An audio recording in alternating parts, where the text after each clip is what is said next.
Welcome to working with plastic canvas. In this video, I'm going to begin with showing you the basic stitch. Then I'm going to show you how to follow a pattern. Then I'm going to discuss ways of making stitches so that the process is smooth and satisfying and a nice stitch is formed. And I will also be showing you how to put the pieces together to create a word. My last name is Kool, and I'm realizing I have never done my name, so that's what I'm going to be using as an example. As you can see, I've preformed already 2 of the letters, and I'm going to begin here with the L. Now, to thread the needle, fold the yarn over the needle, making the needle flat. And I pinch and scrape, and then I take that folded edge and insert it into the yarn. A further thing that you can do is just take a piece of flat tape, kind of untwist your yarn, do something like this to make it. Now I've already got a yarn in the needle, but you can get the idea that that would insert quite easily. You could also purchase needle threaders. So if you have difficulty threading your needle, there's a few different things that you can do. It doesn't matter if you work from right to left or left to right. The stitch follows the same principle. There's 2 ways of looking at this. You can count the rows or you can count the holes. I tend to count the rows. So I'm coming in above the row that I want to cover, and I'm going to leave a little bit of a tail. And if you can see that it's about approximately 3 centimeters or 1 inch. And I'm going to create a stitch that is formed diagonally. So I'm not going down below where I came up, I'm going across. There we go. There's my first stitch. And then I'm going to come up beside the stitch I just made. And what I'm doing on the back is I'm kind of trapping the end so that it doesn't pull out. So again, I'm making a diagonal stitch. But it's interesting because you're doing both a diagonal stitch and a vertical stitch, because I am now coming vertically just above the stitch I just created. With every stitch that you make, you are in effect doing a diagonal and a vertical movement. I am going to create a diagonal stitch that crosses across this little cross that is made by the plastic canvas. So I'm going to come up through the back, and I'm going to enter the hole. Now that's a diagonal stitch. On the reverse, I am taking a vertical stitch. The stitches follow the direction that I'm traveling. So if I am traveling from right to left, my stitches are formed from right to left. So to change directions, I'm wanting to cover this row. And I'm going to want my stitches to move from left to right, left to right, left to right, because I'm stitching from left to right. So I come in at the bottom this time, and I go down diagonally across, and then taking out a vertical stitch from the back. Because I'm going to be moving now from left to right, my diagonal has to form from left to right. So I'm going to be coming up vertically above the last stitch I did and going down into the hole across.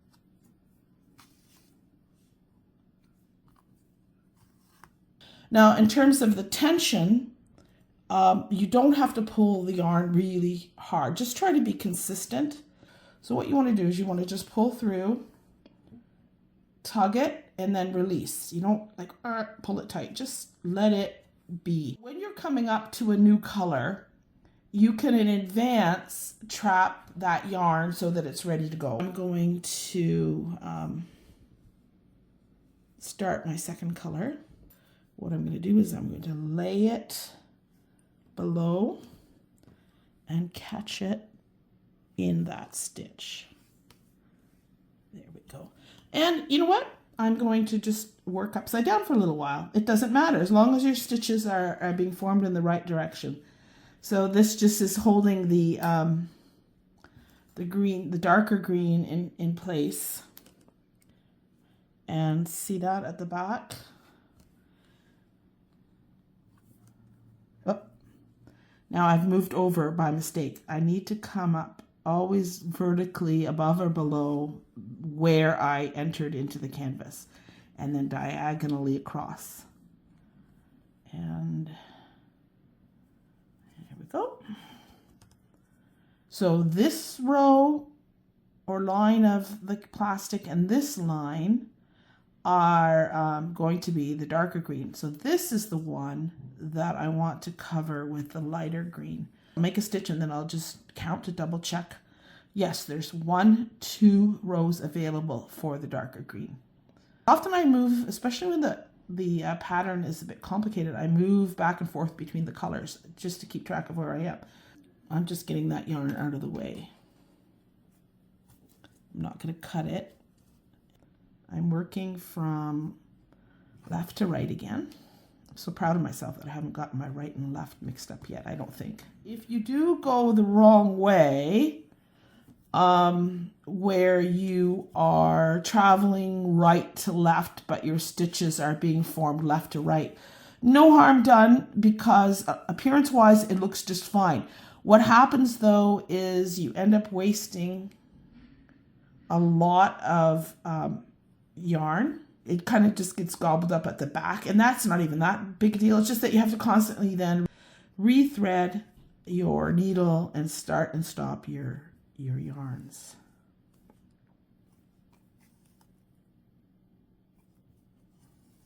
Yeah, so I'm just curious to see how this color complement.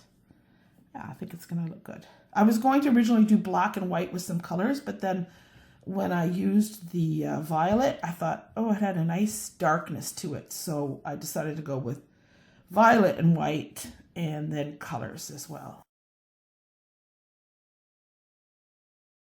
So on the pattern, every diagonal stroke illustrates a crossover from hole to hole across the little X. Now, the first thing that you want to do is you want to center your pattern on the canvas. You need to count the stitches. There's 36 tall, 32 across.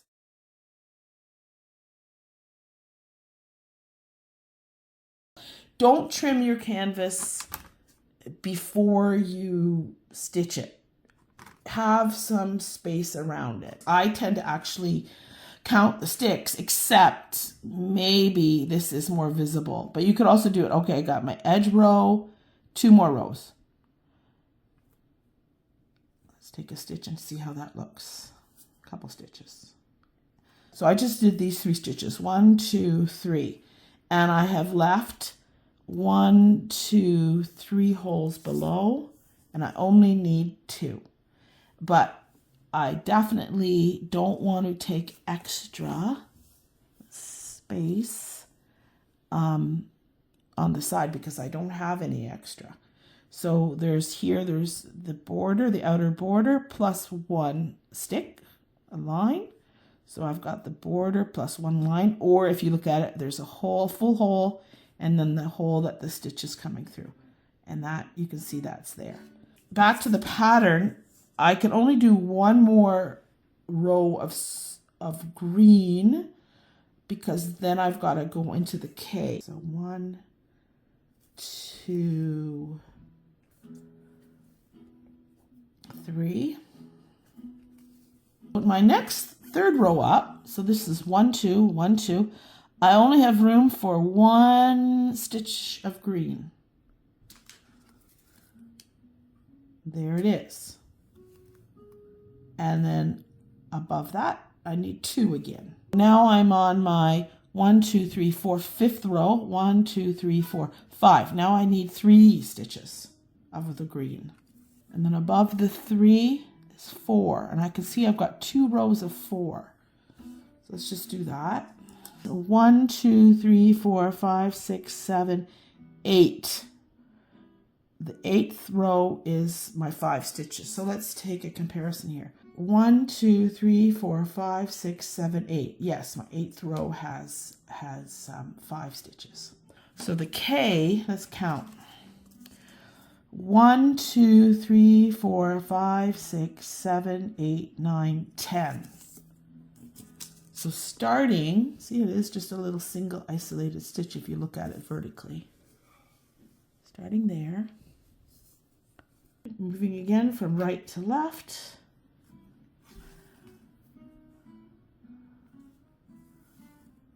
Two more. 9, 10.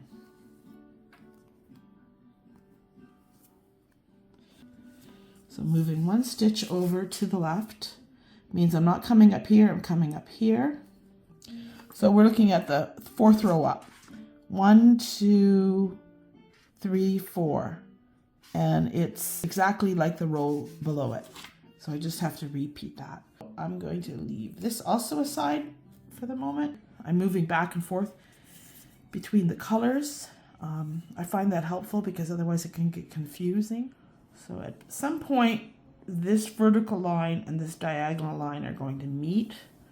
And what I think I'm going to do is I'm actually going to structure the violet first. I think I'm safe doing another row, but after that I'm going to stop until I figure out exactly the violet.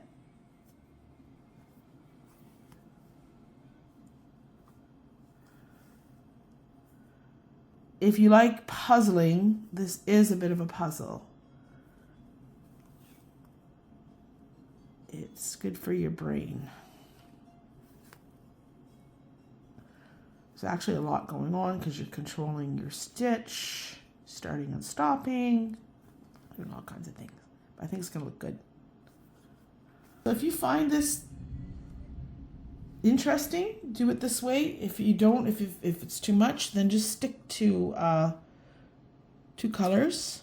I kind of enjoy the challenge and the effect, but nothing wrong with keeping it simple and bold either. Okay, now 6th row up. 1, 2, 3, 4, 5, 6. 1, 2, 3, 4, 5, 6, moving over 1. And coming back 10 stitches. And now I can tell what's going to happen next with the next row of turquoise. Yeah. All right. I'm going to leave it there for now. Do some further work. I've continued working on the pattern and have left the simplest part of the K to complete. And just before I finished up with this turquoise, I thought I would just show you again how you're able to move around the pattern just by allowing float yarns to exist at the back. I'm going to float across the back and then move again from right to left so that when I move 3 stitches over, 1, 2, 3 lines of plastic, then my float yarn isn't as big at the back as it would have been otherwise. Float yarns aren't a problem so much in plastic canvas, but they are in things like knitting, because, for example, if you're putting your hand into a sleeve and there's a float yarn, then your fingers are going to get stuck in it and pull it. So usually they have to be kind of tacked down at the back. They don't have to be tacked down in plastic canvas, but I think that if you have a very long float yarn, it might affect your tension. When I do the green next, I will probably come to about here, jump over, do those 2 stitches and come back rather than have to start a separate yarn for that area. When you do your name, try to pick the simplest letter to start with, like the L, and get the swing of the pattern and the counting, and leave a more complicated letter towards the end. There are advantages and disadvantages to having a long or short thread. There is a process of beginning and ending that with a longer thread you have to do less often, but they're not that difficult, and a longer thread will also maybe be inclined to snarl. The yarn I'm using is called a worsted yarn. It's I believe it's a 4-ply, and there's numbers on the label that indicate weight. It's a number 4 weight. A couple of the things that I'd like to explain about making a satisfying stitch that doesn't snag or go strange is when you come up, twist the yarn with maybe not every stitch, but periodically, because what happens if you don't do that, the yarn untwists with the process, and then you get a funny flat and unappealing surface texture.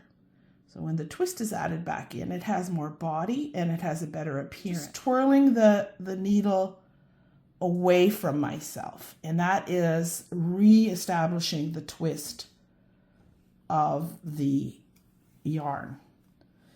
And another thing that's helpful is if the yarn is under tension, the yarn also pulls through more easily. So what I'm doing on the back, as I pull the yarn through, I'm kind of trapping it below my fingers so that there's a bit of resistance to it. Now, if I were to hold the yarn from the front, especially if I had a long yarn, you could do something like this, just grasp it in your hand. This happens sometimes. I don't ever see it happening, but right now what has happened is I have inserted my needle into my yarn. So working backwards, see how the yarn is going through my needle? So if I come like this, there, that does not tend to damage the yarn and leave a mark. But I will take a minute just right now to give a twirl again. Again, the twirl is away from you, and that is standard because the yarn is formed that way. And when the yarn starts to snarl, then it's a hint to you that you need to twist it. But once again, I am also holding it, trapping it kind of between my fingers at the back. If it works, you can save a bit of time by doing 2 insertions for 1 pull. By that I mean I'm coming up, I'm going down, and then I'm pulling. So it kind of saves a bit of time. I alternate. It does speed things up a little. Something else that I will do, the fat end of the needle, when I go like this, inserting the skinny end, sometimes it will just fall out. So what you can do, if you find that's happening, you can insert the fat end, and it is not going to fall out ever. It's too thick because it's got the thickness of the needle. At the eye is wide. This is called the eye. It's wider at the eye. Plus you've got 2 strands of yarn, so it's not going to come undone. What I'm going to do now is I'm going to end this last yarn by doing the same thing. I now want to make sure that I'm catching the end of the yarn. And I think I can almost do that better from the front than from the back, because there I can see yarn in the back. Now I'm going to come up below. See the yarn there? Just check on the back. Is it trapped? Yes, it is. So I'm going to take 5 or 6 stitches to trap that yarn, and then I will have ended. So I'm going to set this aside, finish it later. The final step is to join the letters together and then put a border around the entire word. Overlap them like that. That's why I made sure that I had 2 rows of plastic to cover. If you only use one line without overlap, the letters I find kind of shift like this. Now, you cannot pin these together as you might with sewing. So what I find helpful is to just do kind of like a temporary basting stitch, line them up, and then take any short piece of yarn, it doesn't matter, because you're going to be taking this stitching out. Basting means like kind of like a temporary row of stitching for holding things in place. It's not meant, basting stitches are not meant to be permanent. Just randomly kind of going up and down, this will temporarily secure the pieces together. And I'm not going to knot the end. Well, I might just take one back stitch because I'm going to pull this, I'm going to work from the top down and then pull the stitches out as I go. Now, color-wise, I use these little borders. You could just go neutral, like you could use the violet in between the violet. I think that I want to be daring, and I'm going to carry the yellow and white over to this area. I'm going to, for now, leave the border, the top border area free. And when I stitch down, I want to align those pieces. And it's not that I'm so worried about securing the end of the white now rather than later. It's just that I want the entire work to feel secure and not shifting. So I have caught that white a little bit there. And I'm going to do 2 stitches, 2 stitches. So there's my 2 white, and then I'm going to count. I don't want, this will be yellow, this will be yellow. So I'm coming up here. Use the fat end so it doesn't fall out. There we go. Okay, I'm going to finish the white a little later and switch over to the yellow so that you can see what that looks like. I've left a few finishing steps to share with you. I've nearly completed an outer border, sort of a checkerboard pattern. Nothing is different here from filling in the pattern in the regular way. One thing that you can think about are your float yarns. So as I travel across, I'm creating a short float yarn. And then when I get to the top of this row, I have a choice. I can either create a stitch that goes from here to here and here to here, or, and this is what I'm going to do, I'm going to come back and travel again from right to left. If I had formed my stitches, creating this stitch and then this stitch, then I would have had a very long float yarn to travel across. This way, because I finished there, I have a shorter float yarn. It doesn't matter that much if you have float yarns. You just perhaps use up your yarn more quickly and you create a bit of bulk. Once you have created your border stitches, all that remains is to do, I guess you could call it a whip stitch, to cover this final line of plastic. And there's not a lot of tips here, but there's a couple. So the whip stitch is just simply coming up and wrapping the yarn, whipping it, as they say, wrapping the yarn around each space. But when you get to the corner, take 3 stitches. 1, 2, 3, and then continue on. That is to make certain that the corner gets covered. At this point, I have carried along the edge to where there is the section of overlap. So here too, I tend to take more than 1 stitch. So I did 2 coming up to that overlap, and I'm going to do 2 in the overlap area. And that is for coverage, and also it doesn't hurt to make it even more secure than it already is. One small thing I noticed as I was finishing up is that when I rethreaded my needle, instead of going underhand, I ended up going overhand, and that made no difference.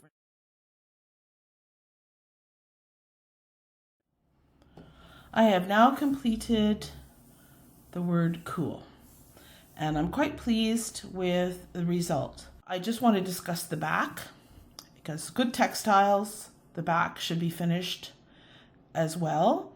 What I've done in the past is I have used a thick iron-on interfacing, and that works.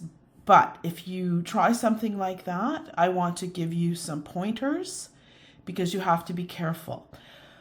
If you follow the manufacturer's instructions for the interfacing, they usually use a fairly low temperature on the iron because the glue does not need to be at a high temperature, and that's what you're activating is the glue that's built into the iron-on interfacing. If you're not familiar with iron-on interfacing, if you went to a fabric store and asked what it was, they would show you a selection. And again, I used a fairly thick kind of padded one because I wanted to cover. You cut a piece the length and breadth of your word. I have noticed it shrinks a little bit, so perhaps leave one end a little bit longer. Like I'm talking about 1 centimeter roughly, maybe a little bit more. And then if it ends up being, you don't need the length, you just trim it off at that point. You're going to be careful to place the glue side of the interfacing down, cover it with a press cloth, use a medium-low iron press, 15 seconds. Interfacing comes with instructions. But the caution that I would like to give you is that the yarn as well is a plastic. Acrylic, nylon, polyesters, they're all plasticky and they melt easily. Do not use a high temperature and do not press hard against a hard surface. If you're using an ironing board, the ironing board will be padded, but I would suggest even putting a piece of terry towel underneath because it's soft and you can press into it. And you want to keep this kind of like bead-like texture. You don't want to flatten it. Proceed with caution, but it will work. Perhaps make a small sample and test it. That would probably be the best bet. An alternative is to just use felt and a spray adhesive.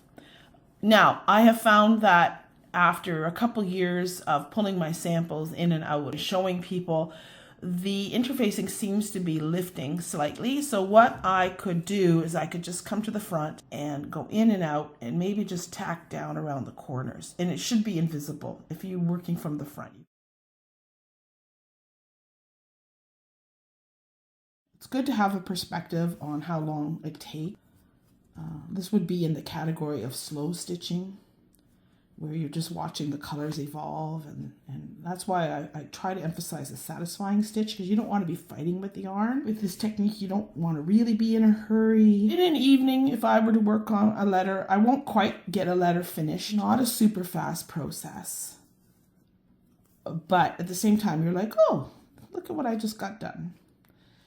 It's kind of satisfying that way. It's a wonderful project too, in that you can drag it with you. You don't need a lot of equipment. I often let the colors I use dictate the colors that I will use next. I could put the yellow like this, but I kind of like it the bookend look. Now keep in mind when you create a design, there's more than one right answer. I could have done things differently.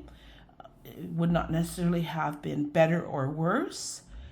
It would have been different. You can use your borders and you could use your joining areas to pick up colors and give it an overall harmony. Some students prefer to sketch out the colors in advance using pencil crayons or markers, and that's a very good way to go. And the reason I went towards the stripes is every time I went to use a color, I was like, oh, it's too dark or it's too light. So the nice thing about using stripes is a simple pattern and you get to switch up your colors a little bit. This is a different brand of yarn. I use different brands just because you get such a color range. And there is some upcycling available because you can, worsted weight yarns weight of 4 ply are very, very common. And certainly you can buy them at the thrift store. I'm hoping you're going to purchase my kit, but you don't want to have to spend a lot of money on every single color. So thrift store might help you out. It's hit and miss, of course, right? And what I find now is they pre-bag the yarn. And so even though there's 1 or 2 yarns in that bag that you want, there's all kinds that you would just as soon skip. Just an FYI, I actually looked into whether I could have made on a 3D printer plastic canvas made out of recycled plastic, because I thought, wouldn't that be ideal? Well, anyway, it turned out to be a possibility. First I was told, find out if there's a code already in existence where somebody has figured out how to 3D print the plastic. They've got the code. So yeah, that was available. I could have that on online, no problem. And then I found a company that did do 3D printing with recycled plastic.